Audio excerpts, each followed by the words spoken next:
അപ്പോൾ കുറേ നാളായിട്ട് ആഗ്രഹിക്കുകയാണ് ആൽത്തറ ഹോട്ടലിൽ നിന്ന് ഒരു ഊണ് കഴിക്കണം എന്നുള്ളത്. അപ്പോൾ കുറേ പ്രാവശ്യം ആ വഴിക്ക് പോയിട്ടുണ്ടെങ്കിൽ എനിക്ക് അവിടെ കയറാൻ സാധിച്ചിട്ടുണ്ടായിരുന്നില്ല. അപ്പോൾ എന്തായാലും ഇന്ന് നമുക്ക് നമ്മുടെ ഉച്ചയൂണ് ആൽത്തറ ഹോട്ടലിൽ തന്നെ ആയിക്കോട്ടെ. ഇത്തിരി നേരത്തെ തന്നെ പോവാണ്, കാരണം വെച്ച് കഴിഞ്ഞാൽ നല്ല തിരക്കായിരിക്കും, സീറ്റ് കിട്ടാൻ അവിടെ ഭയങ്കര ബുദ്ധിമുട്ടാണ്. അപ്പോൾ എങ്ങനെയുണ്ട് അവിടുത്തെ ഫുഡ് എന്നുള്ളത് ഇന്ന് നോക്കി നോക്കാം. അപ്പോൾ ഒന്ന് നേരെ ആൽത്തറയിലേക്ക് പോകാം.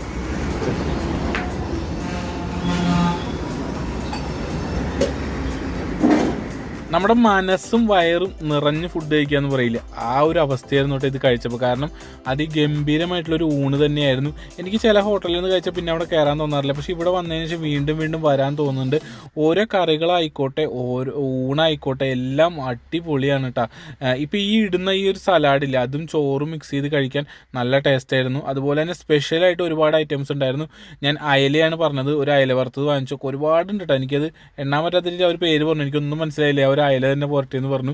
അതുപോലെ തന്നെ എല്ലാം കൂടി മിക്സ് ചെയ്ത് കഴിക്കുമ്പോൾ നല്ലൊരു ടേസ്റ്റാണ്, നമുക്ക് പിന്നെയും കഴിക്കാൻ തോന്നുന്നൊരു ടേസ്റ്റാണ് നമുക്ക് കിട്ടുന്നത്. കുറേ നാളായിട്ട് ഇങ്ങനൊരു ഊണ് കഴിച്ചിട്ടെന്ന് വേണമെങ്കിൽ നമുക്ക് പറയാൻ സാധിക്കും. ബിരിയാണി അതുപോലെ തന്നെ പൊറോട്ട എല്ലാ സാധനങ്ങളും ഇവിടെ ഉണ്ട്.